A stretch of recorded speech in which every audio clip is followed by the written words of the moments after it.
All right, let's jump right in. Today, we're talking about something super powerful, combining two of the most classic trading tools out there. We're going to look at 5 specific entry strategies using the Relative Strength Index, the RSI, and good old-fashioned support and resistance levels. Okay, let's be honest. Has this ever happened to you? You feel like you've got the perfect entry. You click the button and bam! The market immediately goes the other way. Or maybe you get out of a trade way too soon, only to watch it run for another 100 points without you. It's so frustrating, and it almost always comes down to one thing: your timing. But what if there was a way to get a second opinion before you pull the trigger? A way to filter out the noise and make your decisions with more confidence? Well, the solution we're diving into is a true power combo. When you pair the momentum readings of the RSI with the price context from support and resistance, you get a much clearer picture, which leads to way more disciplined trading. So here's what we're going to cover. Think of it like we're building a trading toolkit, piece by piece. We'll start with the foundation, reversal entries. Then we'll hunt for hidden signals using divergence. After that, we'll learn the counterplay, how to confirm breakouts. Then we'll cover a specialist tool for range trading. And finally, we'll put it all together so you know how to choose the right strategy for the job. Okay, first things first, let's lay the groundwork. We're talking about reversal entries. This is all about spotting those key levels on the chart where the price is likely to hit a wall and turn around, trading the bounce. Okay, so strategy number 1. Picture this. The price is dropping and it's getting close to a support level, a floor that it's bounced off of before. As that's happening, you glance at your RSI and see it's dipped below 30. It's oversold. Now here's the trick. Don't jump in yet. The real signal, the confirmation we're waiting for, is when that RSI line crosses back above 30. That's our cue that the sellers are getting exhausted and the buyers might be ready to step in. All right, now let's do the exact opposite for our second strategy. This time we're hunting for a place to go short. It's a mirror image, really. Price is climbing up to a known resistance level. That ceiling it just can't seem to break. At the same time, the RSI is screaming overbought, way up above 70. And just like before, patience is key. We wait for that RSI to dip back below 70. That's our signal that the buying frenzy is fading and the sellers are about to take over. But, how do we get even more confident that a reversal is for real? Well, we look for some extra evidence. For starters, check the volume. You'll often see volume dry up as the price drifts towards the level, and then, boom, a big spike on the reversal. That's what conviction looks like. Also, keep an eye out for specific candlestick patterns, things like a hammer or an engulfing pattern. They're like little signposts. And that leads us perfectly into our next big idea, divergence. Okay, let's level up a bit. We're moving on to a more advanced signal, and honestly, it's one of the most powerful concepts out there, divergence. This is like getting a secret hint about what the market's going to do next, seeing a crack in the trend before most other people do.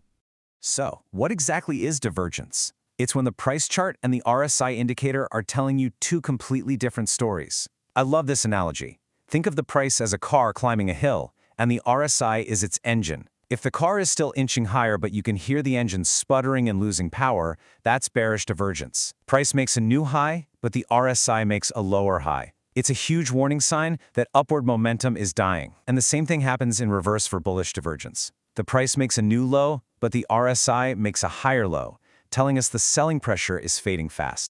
So how do we trade this? It's all about context. You're not just looking for divergence anywhere. You're looking for it at those key support and resistance zones we've been talking about. When you find that mismatch, say a bearish divergence right up at a major resistance level, that is a top-tier setup. You just wait for one last confirming candle, and then you've got your entry signal. All right, so we've got the bounce down pat. But what if it doesn't bounce? What if the price just plows right through that level like it isn't even there? Well, for that, we need a totally different play in our book, the breakout strategy. And this right here, this is all about a fundamental shift in your mindset. When you're trading reversals, you're basically betting against the current move. You're saying, I think the trend stops here. But with breakouts, you're doing the exact opposite. You're betting with the new momentum. You're saying, I think this trend is just getting started. It's about knowing which game you're playing. So how do we use the RSI to tell a real breakout from a fakeout? Here's your checklist. First, you need to see the price close decisively, and I mean decisively, beyond that support or resistance level. Then, you look at your RSI for confirmation. If it's a bullish break of resistance, you want to see that RSI push strongly above the 50 medline, maybe even blasting into the 70s. That tells you there's real power behind the move. For a bearish break of support, you're looking for the RSI to fall through 50 and head down toward 30. Okay, for our last strategy, we're pulling out the specialist tool. This one is designed for those times when the market is just, well, going nowhere. It's not trending up, it's not trending down, it's just stuck, bouncing back and forth between two clear levels. This is a range-bound market, and it requires its own approach. And the beauty of this strategy is how simple the logic is. Step 1, find a clean range, a clear floor, and a clear ceiling. Step 2, you just apply our reversal rules. When price hits the floor and RSI is below 30, you think about buying. When price hits the ceiling and RSI is above 70, you think about selling. And your target? The other side of the range. It's a classic buy low, sell high system. But the hardest part is being patient enough to wait for the setup. But, and this is a big but, ranges don't last forever. They eventually break. That's why your risk management has to be absolutely locked in.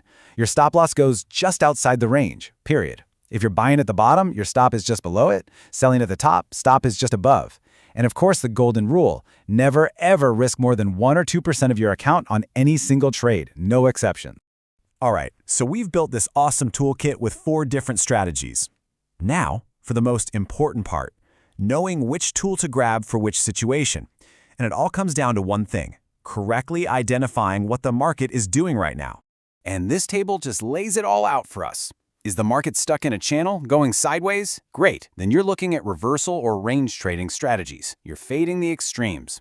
Is there a big trend that looks like it's running out of gas? That's your cue to start hunting for divergence to anticipate a turn. And if the market is just ripping in one direction with tons of energy, forget fading it. That's when you put on your breakout hat and look to join the party. Now, this is something you really have to understand. There's a trade-off here. The reversal strategies, they tend to have a higher win rate, right? Maybe 60–65% of the time they work out. That feels good. But the breakout strategies, well, they might win a bit less often. But when they do win, the payoffs can be huge. You might get these massive 1-3, 1-4 risk-reward trades. So you have to ask yourself, are you the kind of trader who needs frequent small wins, or are you okay waiting for those big home runs? There's no right answer. It's all about your own personality. And that brings us to this quote, which honestly is probably the most important thing we'll talk about today. No matter what strategy you're using, risk management comes first. Always. Why? Because a market that looks overbought can just keep getting more overbought longer than you can stay solvent. Your strategy gives you an edge, but your risk rules are what keep you in the game long enough for that edge to play out. So there you have it. The tools are on the table, the blueprints are clear, the strategies make sense. But the final question isn't about the RSI or the chart. It's about you. Do you have the discipline, the patience, to wait for that perfect A+ setup and follow your plan without getting antsy? Because in the end, that's the real secret to success.